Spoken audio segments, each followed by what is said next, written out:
will be things which are coming from ancient times. Maybe you don't find them so relevant to your daily life. Even a small corner is space enough for a true experience of peace and inner silence. Later on, meditation is not limited by the time frame. You might say, I have done an hour a day. I should have reached such certain success. To make the one and only living stupa of 1 million Buddhas seated on the wheel of Dharma.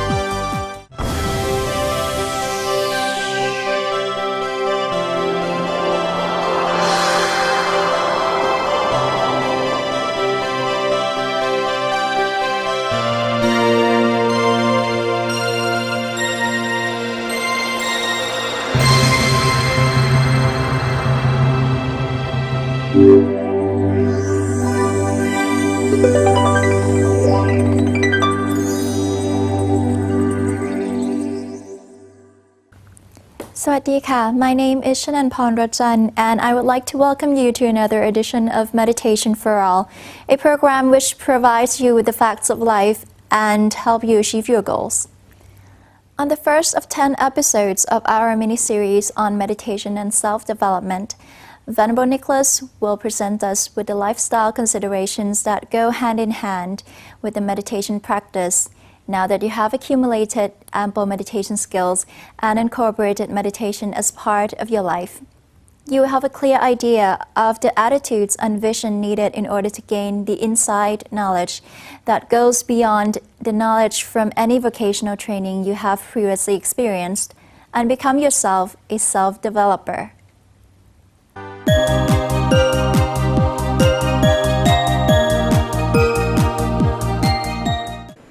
So welcome back to a brand new series on meditation for beginners. Last series we've already looked at some of the skills involved with meditation and how meditation can be fitted into our everyday life. This mini-series we're going to be looking a little more in depth at the lifestyle considerations that apply to meditation and how we can build our lifestyle into one where we can enhance our own well-being. If you'd like to call this mini-series by a name, perhaps you can call it Meditation and Self-Development. Before going any further with the course, I'd like to point out some of the attitudes which you may find useful when you are thinking about your own self-development. Namely, first of all, you have to have a clear idea where you're going with your self-development. By this we mean setting our goals, and this will help us to set our priorities, especially how we're going to divide up our time for the self-development process. Secondly, you need to have an open mind, because many of the things which you're going to meet on the course and in the course of your own self-development will be things which are coming from ancient times. Maybe you don't find them so relevant to your daily life. Thirdly, you have to absorb what you can absorb immediately. Some of the things which you may hear on the course may not seem immediately relevant to you, but you should take advantage of the things which you can absorb immediately, and maybe later on some of the benefits of the other things you've learned about but not understood completely will sink in later. Another thing which you have to be reminded of is that results don't happen immediately with either self-development or meditation. It's rather a process of delayed gratification. So sometimes we have to be prepared to sweat it out. I once had a conversation with someone involved with the forest industry. If you plant a tree, it takes at least 20 years before you get any profits back from your investment. And at that time I learned that it's very hard to find people to invest in this industry at all, because most people simply don't have the patience to wait it out. But as self-developers, certainly we need to have the patience of a forest industry investor for sure, because sometimes it's going to be many years before we start to see real concrete effects from our self-development. Another thing which we should be reminded of is that we need to spend a little time each day on our self-development process, or especially our meditation. Another thing which I'd like to advise is that you should leave aside anything in the process which makes claims to superiority over other traditions or over other methods of self-development. Sometimes if you start thinking to yourself that this is the only way to practice, or this is the only place where you can find wisdom in the world, then perhaps you should be re-examining your own outlook on the world. Because I'd never like you to come to the point in your studies where you start to dismiss any other sources of knowledge which may come from other traditions. And last but not least, you should create your own personalized approach to your tradition and to your own self-development. If it's not your own practice, then no one else can do it for you. So you should really find a way to internalize the knowledge which we're talking about on this course. The first most important thing about self-development is what we're actually dealing with. And the thing which is unique about self-development is the sort of knowledge which we're talking about, which is knowledge which is not quite the same as the sort of knowledge which we've spent 12 years studying at school, 4 years studying at university. Because most of the knowledge which we learn about in the world, which we see from the textbooks, which we hear about from our professors and lecturers, really this is just knowledge which is useful for earning our living better or going further in our vocation. But the sort of knowledge which we're talking about in self-development, the insight knowledge or the deeper transcendental knowledge, this is something completely different. Same name, but different content. And perhaps it's useful to point out that there are 3 different levels of knowledge in the world. The first sort of knowledge which we can talk about is knowledge which is theoretical. This is the sort of knowledge which we hear about, or maybe we learn as theories without ever having applied it. It's like a child who you tell that fire is hot and that they shouldn't touch it, but they don't really understand the meaning of danger or the meaning of hot until they have had a chance to put their hands in the flame, and then you don't need to do much explaining anymore. This first sort of knowledge is like the theoretical knowledge which we've never tested out for ourselves. It's the sort of knowledge which we use to take examinations, but it's really rather superficial knowledge. A second sort of knowledge which we're talking about is applied knowledge or hands-on knowledge. This is a sort of knowledge which we're talking about a few moments ago with the child who puts their hand in the flame of a fire. Because they have the experience now of what hot really means, then they have a much clearer idea of the real nature of that material. It can be compared to a person who has been educated to the point that they have actually applied their knowledge and they start to learn about the nature of the world on an educated level. For example, if there was a fisherman standing on the edge of a lake and he saw a certain sort of waves on the water, he could take an educated guess that there would be certain sorts of fish living in that water, or perhaps prawns or shrimps or shellfish in the water which are causing those ripples. But again, it's only an educated guess.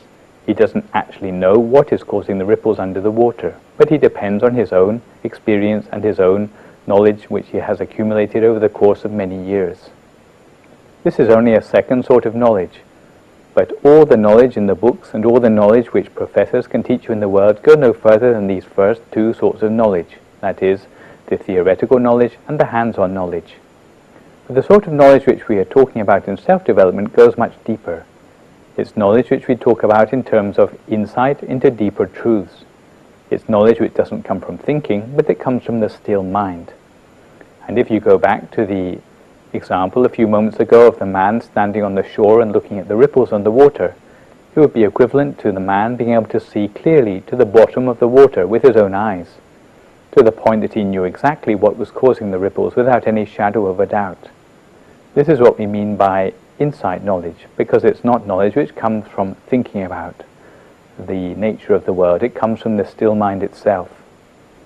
Often when we talk about knowledge, you hear phrases such as throwing light on a matter or being in darkness about a matter. When we are talking about the knowledge of insight, then this is exactly what we are interested in. When we are talking about insight knowledge, then this is exactly what you're interested in. It means boosting the brightness of the mind to the point that we can actually see the nature of the world, especially inside our own minds. But the sort of brightness we're talking about is not like the brightness of a firefly or the brightness of lightning over the horizon, but it's the brightness of 100 suns or 1,000 suns compressed down, condensed down into a single point. This is a sort of brightness which we can bring about in the mind if we are successful in our self-development.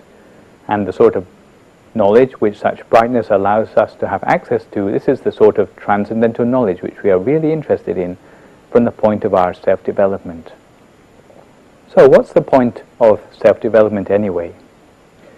Sometimes in Asia, if you ask a person why they meditate, they say, well, I just do it in order to be happy. But from the Western point of view, sometimes this seems a little bit of a glib reason for meditating. To put in so much effort and so many hours into the work of self-development simply to be happy, well, sometimes we rather devalue the concept of happiness at all. But perhaps to give some scenarios where we can see the use of studying this third and deeper sort of knowledge, maybe it will be more immediate if I give some examples.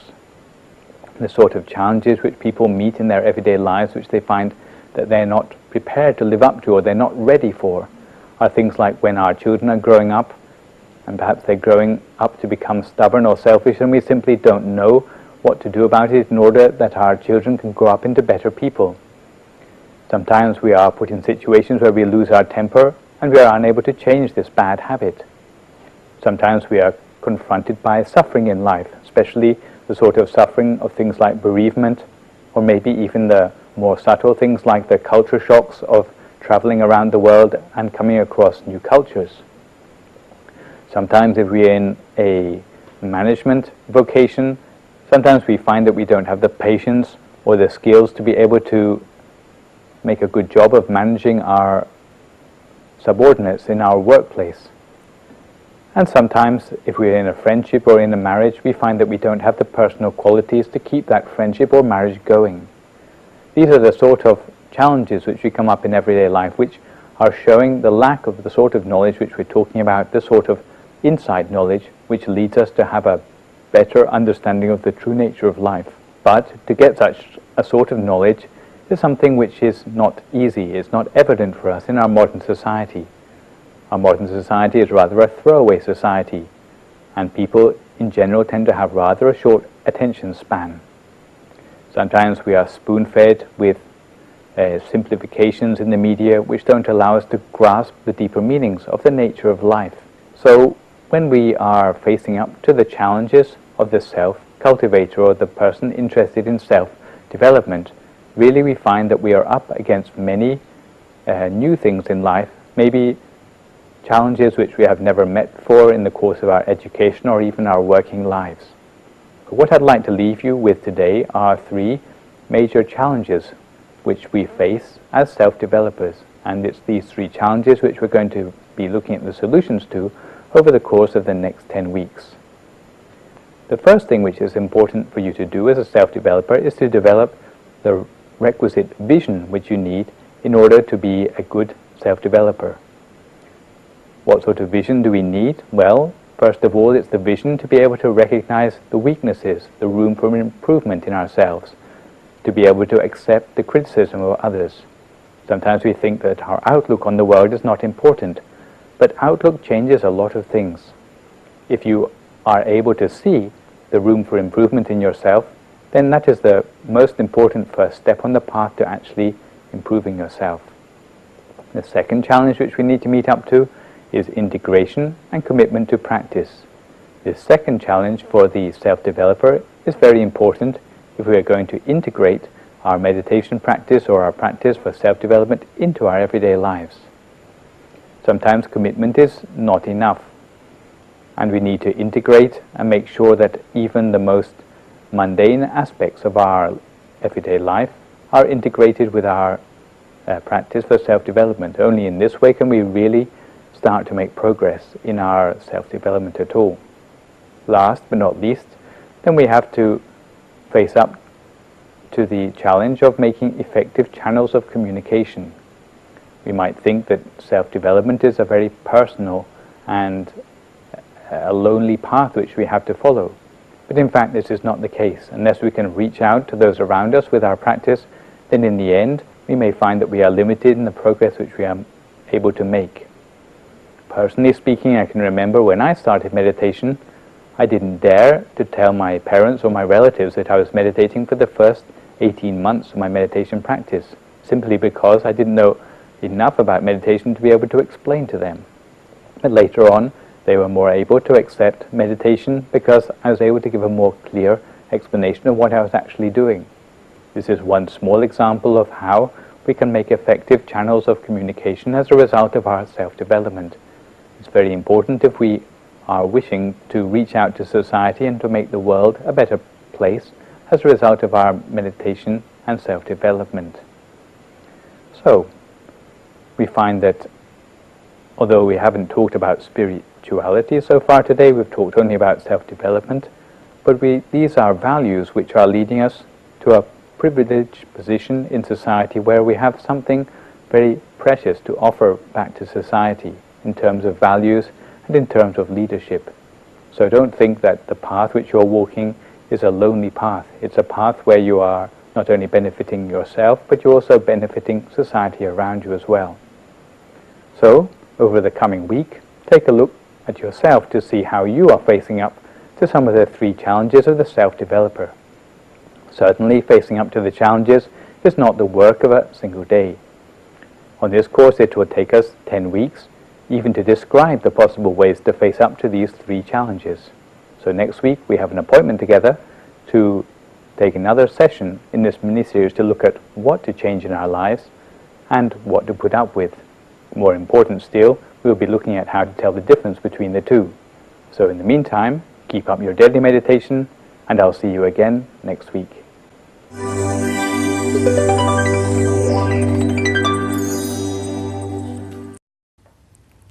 This edition of Buddhist Culture will give you some insights on the daily routine of the monks living inside the temple. Although the living is to be kept simple and peaceful, it is not without its rigors. Having been allowed only 2 meals each day, the monks look to restore their thirst and energy at the end of the day with the pana, or refreshments.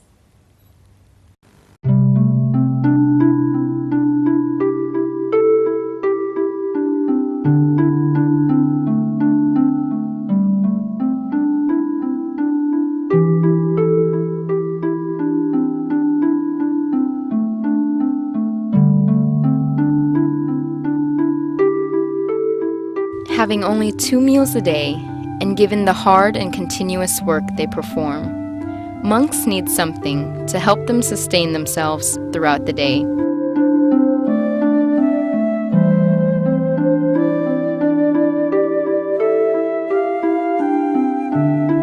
Pana, or in other words, refreshment, is therefore allowed by the Lord Buddha to be consumed in the afternoon by monks.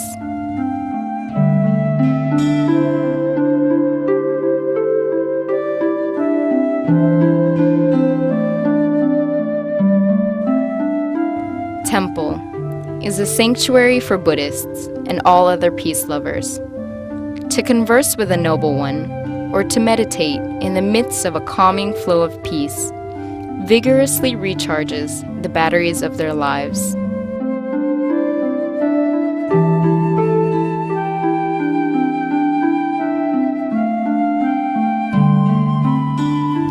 Temple is the dwelling place of peace lovers, choosing to walk the path of purity, simplicity, and chastity. Coming to the temple to have a talk with monks,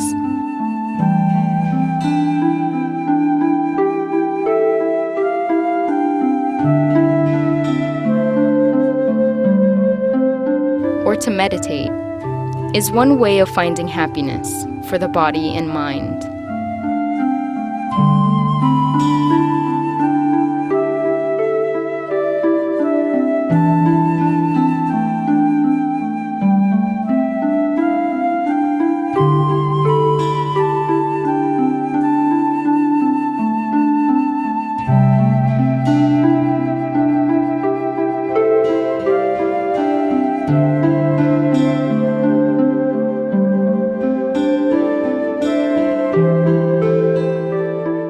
Even a small corner is space enough for a true experience of peace and inner silence.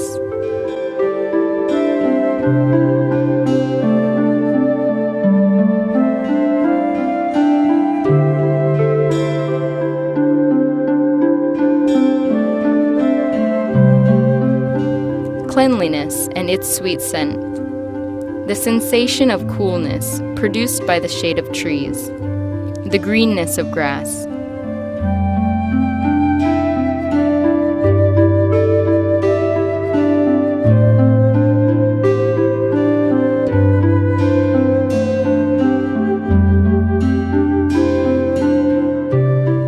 All these are the result of the labor performed by monks and novices as work assigned to all members in the Sangha community.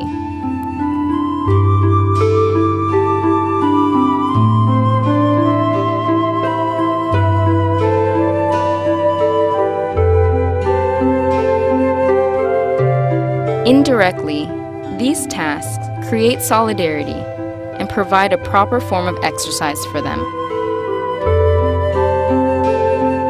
They make the temple look pleasant for dwelling and visiting monks, lay people, and newcomers who may visit the temple for different reasons. Some come simply to practice their faith, some to learn, some to find inner peace.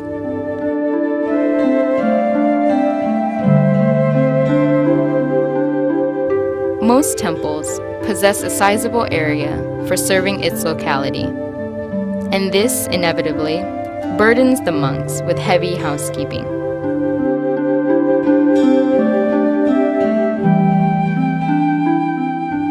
However, under those tired and thirsty faces affected by the tropical heat, one can still see their hidden smiles.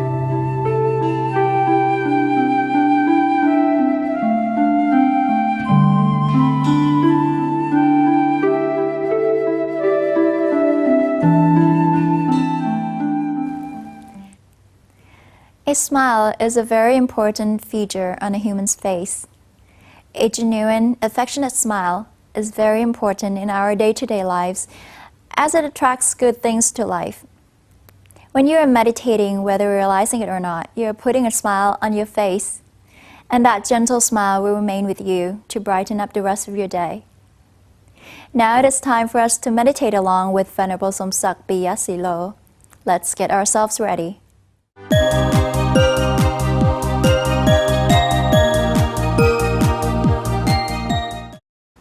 Welcome everyone to Meditation for All again. This is now part 2. From part 1 we have learned about 10 sessions together. If you attend the class, you would have learned a lot of basics in meditation. And if you are diligent enough, you have learned a lot of meditation practice that will give you a lot of inner peace. In this part 2, we would like to just to revise the basic again for those who come for the first time. First of all, meditation is not a matter of talking.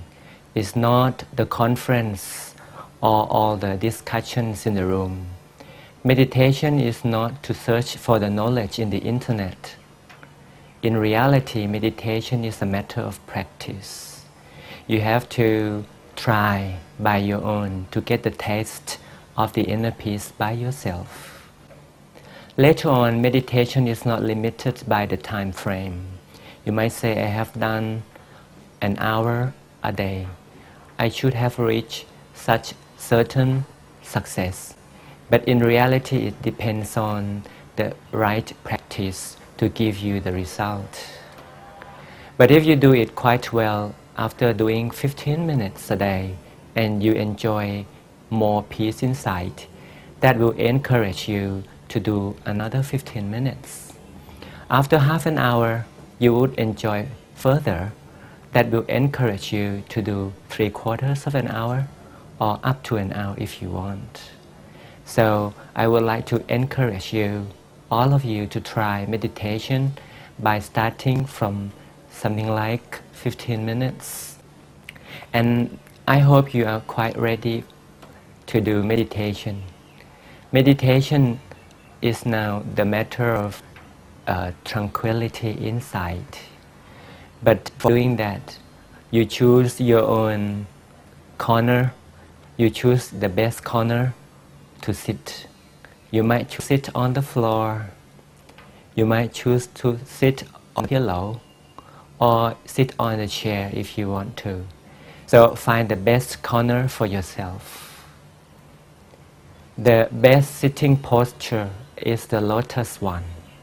The lotus one is like this. You put your right leg on the top of the left and you place both arms on the laps, placing the right hand, the right palm on the top of the left. This is standard sitting posture. But as I said earlier, just choose the best corner for yourself. So we take this too seriously. As long as comfortably, this is best for the beginners. Before we start meditation, just drink a cup of lukewarm water.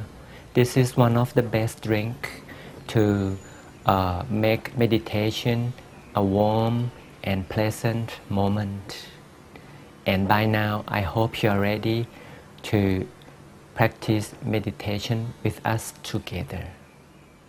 And once we are ready, just close the eyes gently. The basic of the emotion in meditation is just to relax. We can't meditate while the body is intense. So relax the entire body. Imagine a stream of relaxation flooding the entire body of ours. The whole body from head down to toes are flooded by the stream of relaxation. Every part, every bit of the body is now soaked in the stream, in the well of relaxation. Let the body enjoy relaxation continuously for a while. We can soothe the body even further by taking a deep breath, a soft and nice one. Breathe in deep.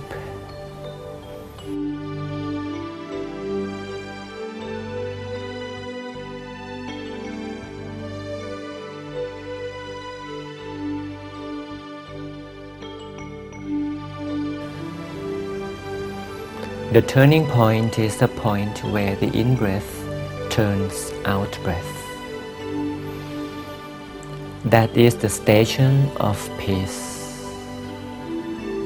We call the station because the mind will be stationing over there. We call peace because once the mind is situated in the center, in this station, the mind will be at peace. So remember that turning point. This is the station of peace. Allow the mind to concentrate, to focus slightly, to focus softly in this station at the turning point. Let relaxation enters the mind so that the mind and the body both will be relaxed. Sound mind in the sound body, and sound body also has the sound mind.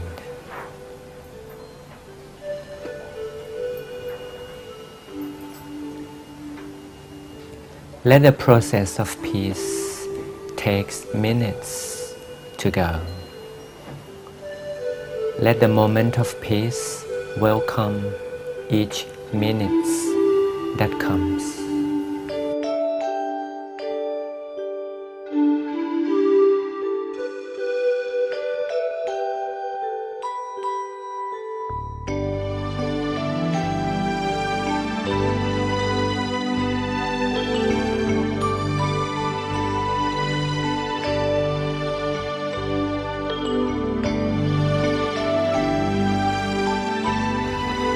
Imagine we are like in the middle of the jungle.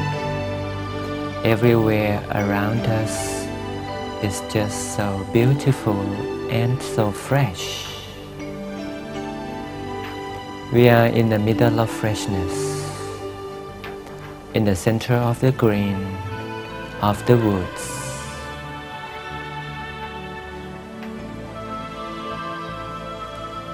Listening to the murmuring stream that passes by. Enjoy the murmuring voice of the stream.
let the serenity of the nature enter the soul.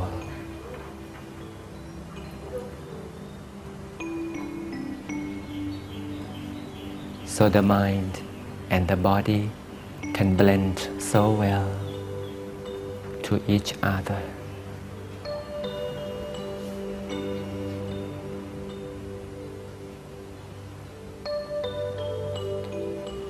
Always remind that the mind is stationing at the turning point, coupling with the relaxation, coupling with the serenity of the nature.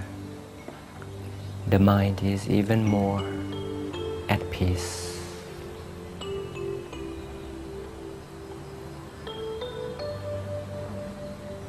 By this moment, the body would turn so light, weightless, could turn transparent somehow. Body turns transparent, air could even pass through the body. It blends, the mind blends, everything blends another into the serenity and tranquility of being.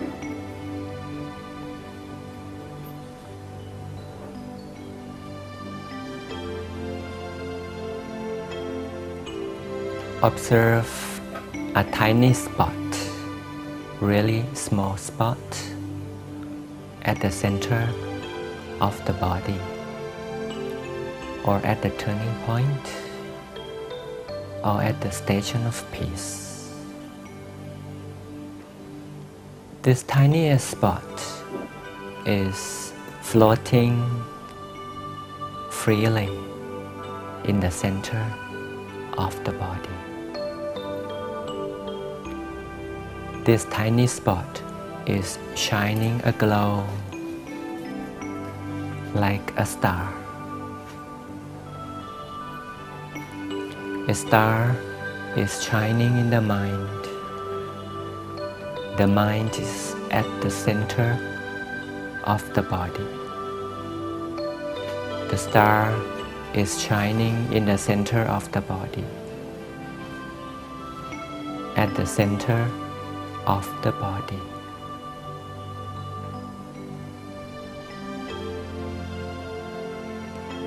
The star may come and go for beginners. It doesn't make any harm. It is not a mistake. When the star goes, we remind the mind of it. Welcome a new star shining aglow at this station of peace.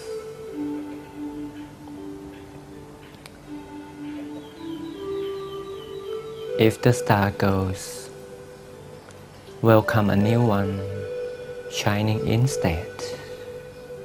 So at this station of peace, we always have one star shining, no matter if one would go, a new one would come anyway. So, at this place, the star is shining forever, forever, no matter for how long.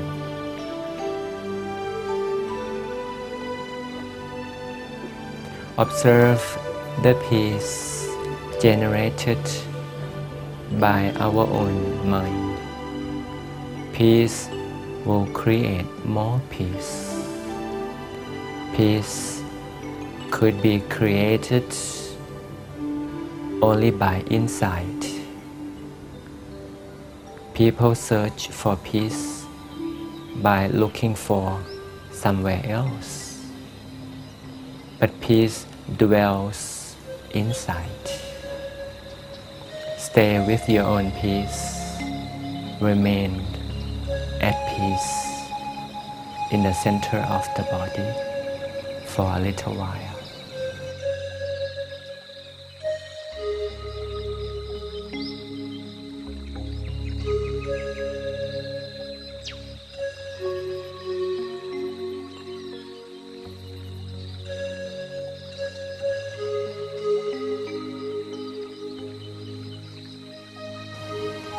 Let's share this inner peace to the world by embracing the whole world. To be embraced, to be wrapped up inside the focus of our mind. Let the mind, the peaceful one of ours, embrace the whole world, purifying all the matters, all the men, all everything, wishing the whole world in peace.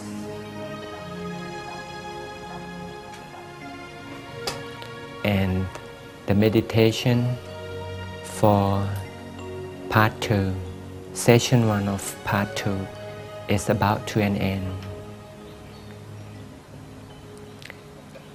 It's about to end, so be prepared for the exit gradually. Take a deep breath again to remind ourselves of the station of peace. While we open up, we stay still, the station of peace. You can open up if you want.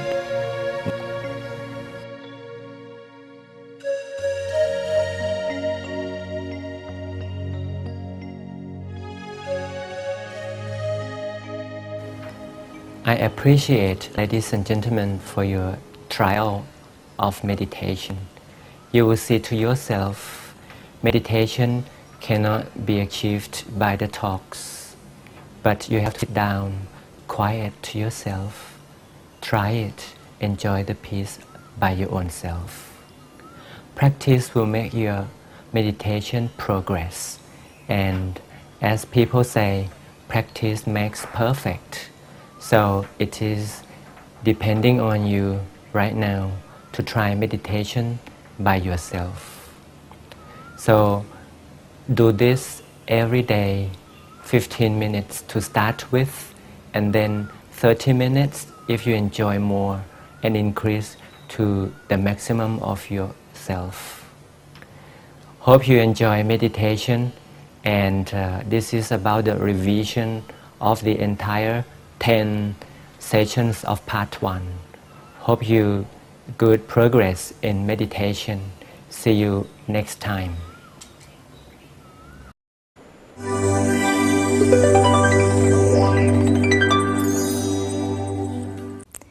On tour of the temple, Vera will take us to the Mahadhammakaya Satya, the final stop on our tour of Pratamagai Temple in Pathum Thani, Thailand. This Satya represents the embodiment of the triple gem and is the only living stupa that serves as a shrine to 1 million Buddha statues. Let us join Vera now and learn all about the Satya.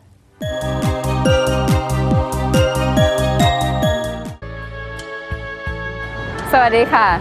My name is Vera Rungchagul, and we've come to the final point in our tour at Wat Pratamagai in Pathum Thani, Thailand, the Mahadhammakaya Satya.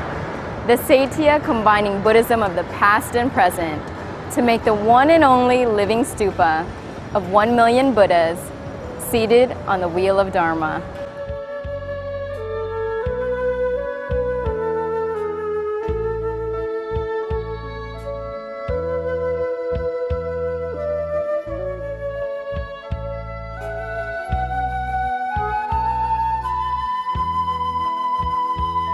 A Satya, commonly known as a pagoda, is a sacred shrine in Buddhism since ancient times, where worshippers and visitors who come to visit and pay homage to the Satya will be spiritually lifted to a high and pure inner place.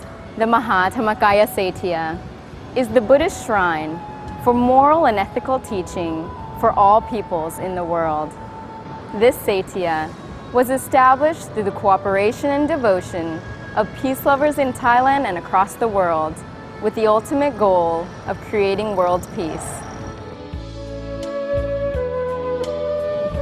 Construction started in the year 1995 and is still in the works. The symbolic design of the Mahathammakaya Saitya exemplifies the inseparable unity of the Buddha, the Dharma, and the Sangha, the three of which make up the Triple Gem, the ultimate refuge of mankind. The first section of the Saitya is a hemispherical dome marking the peak of the Saitya and 108 meters in diameter. This is in homage to the first of the Triple Gem, the Buddha.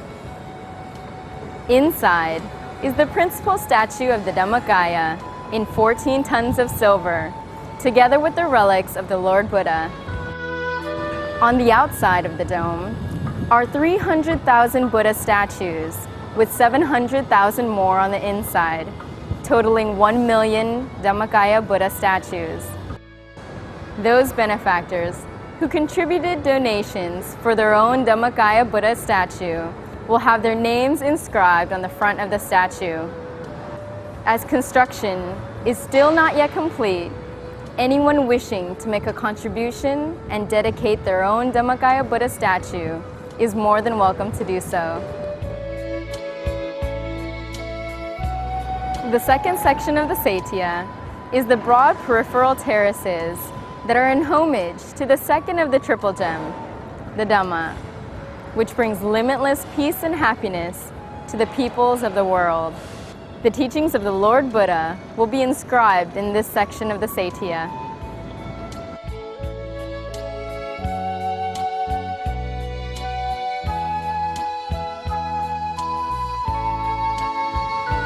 The third section of the Saitya is the broad expanse of land up to the boundary edge of the Saitya that is in homage to the third of the Triple Gem, the Sangha. This area is designated a sanctuary for monks and novices where they sit to practice meditation during important ceremonies. The Mahathammakaya Saitya is the center point for important ceremonies such as Makha Bucha, in which hundreds of thousands of candles are lit in homage to the Triple Gem. During these ceremonies, you'll see hundreds of thousands of peace lovers sitting peacefully in neat rows, meditating, making resolutions, and spreading loving kindness to cultivate the inner peace and merit fundamental to world peace.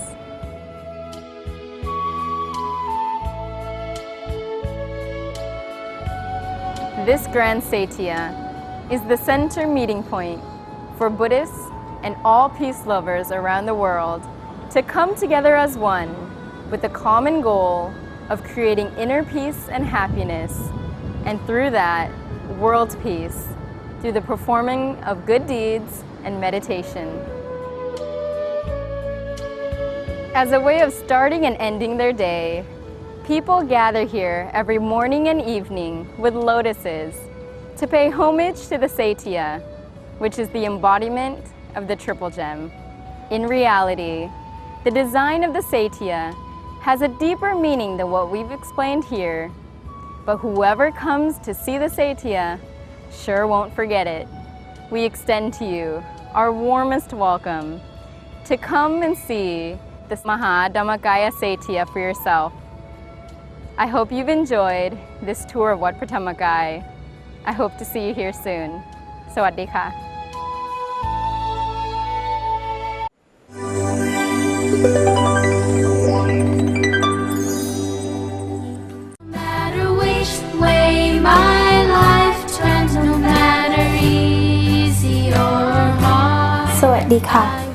Hi, I'm Rosalind Meepan, and I will be your host on this show called Cut and Carve. Cut and Carve is a show that will be teaching you Thai traditional craft. For example, today we have lotus arrangement. We have two guests today who will be teaching us how to arrange lotus พี่จินตนา and พี่สุรภาสวัสดีค่ะพี่จินตนา สวัสดีค่ะพี่สุรภา Also, I have a friend with me who will also be learning this lotus arrangement, Amy Lusawan. สวัสดีค่ะ So, let's begin. พี่จินตนาคะวันนี้เราทำอะไรคะ วันนี้เราจะมาจัดโบกันนะคะ Today, we will be arranging lotuses in a vase and in a bowl. Put the vase into the bowl like so. โดยปกติของดอกบัวแล้วเนี่ยจะเป็นดอกไม้ที่มีเสน่ห์แต่ว่าเราต้องเสริมด้วยดอกไม้อย่างอื่นลงไปด้วยค่ะ จะได้ให้มีความงามมากยิ่งขึ้น The lotus is already a beautiful flower, but in arranging, we will be making it have more value by using other flowers in the vase. ค่ะ เราจะเสริมด้วยมะลิค่ะแต่วิธีการก็คือว่าเราจะเอามะลิเนี่ยร้อยด้วยก้านมะพร้าวนะคะก่อนอื่นเราก็จะเริ่มเอาใบมะพร้าวออกก่อนค่ะด้วยวิธีการนี้ We will be using jasmine flowers and coconut leaf stems. To get the stem, take the leaf and cut it like so. ค่ะก็จะออกมาเป็นแบบนี้ค่ะ The stem would come out like this. เอมี่ค่ะหนูลองเสียบดอกมะลิลงไปสิคะ Take the jasmine stem and stick it in to the coconut leaf stem. Push it down almost halfway.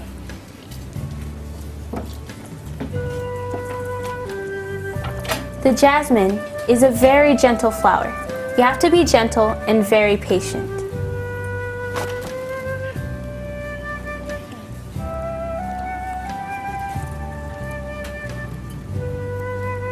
ต้องมือเบาๆค่ะ แล้วก็ใจเย็นๆ ดอกมะลิจะได้ไม่ช้ำค่ะ By being gentle, it will help the jasmine flower from getting weak.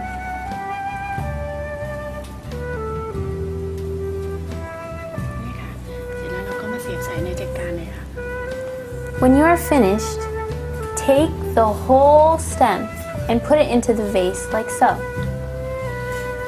ใช้ประมาณกี่อัน ขึ้นอยู่กับเราค่ะ ว่าเราอยากได้ใจกันใหญ่น้อยแค่ไหน แล้วก็อยากได้ใจกันที่สวยมากแค่ไหนค่ะ The amount of decoration you need depends on you and how big you want the vase to be.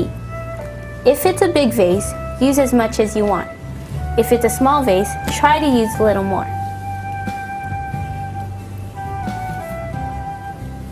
เราจะเสริมด้วยใบหมากนะคะ เป็นตระกูลใบเดียวกับใบพร้าวค่ะ จะได้ดูให้มีความอ่อนช้อยมากขึ้นค่ะ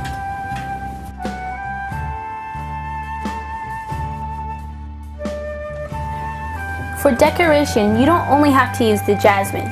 You can also add a branch of the coconut leaf, which is called bai man, and bai fern. When you've added both jasmine leaf and the coconut leaf, add in the lotus. แล้วก็ถ้าช้ำก็หยิบดึงใบออกใช่ป่ะคะ โดยปกติแล้วเนี่ยค่ะกลีบบัวเนี่ยจะเป็นบัวเนี่ยเป็นดอกไม้ที่ต้องอยู่กับน้ำพอเราตัดบัวขึ้นมานานๆเนี่ยทิ้งไว้นานๆเนี่ยกลีบบัวจะช้ำวิธีการจัดดอกก็คือว่า ถ้าหากว่าเราต้องการที่จะเอามาใส่ใจกันเนี่ยให้เราดึงกลีบที่ช้ำอย่างนี้ยค่ะออกไปก่อนค่ะแล้วค่อยเอามาเสียบใจกัน The lotus is usually a very strong flower when in water. When it is cut, it grows weak. So, if you have a bruised lotus, peel off the bruised petals and add it into the lotus.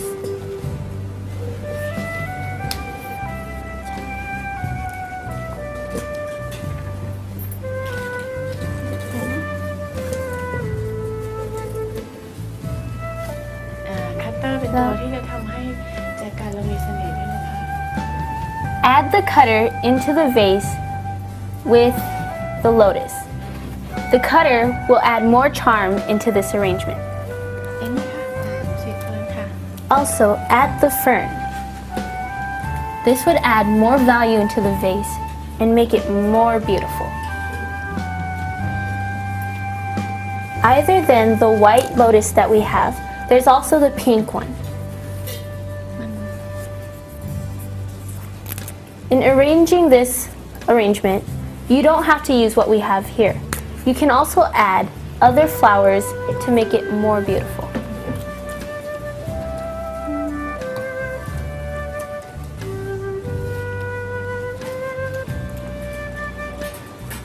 Now, ใจกันอย่างนี้เราอยู่ได้ประมาณกี่วันนะคะ 3-4 วันค่ะ แต่ว่าเราต้องใส่น้ำเข้าไปให้ดอกบัวเนี่ยเขาได้ดื่มน้ำด้วยก้านของเขา This arrangement can last up to 4 to 5 days. But to do this, you also have to add water so the lotus has something to drink.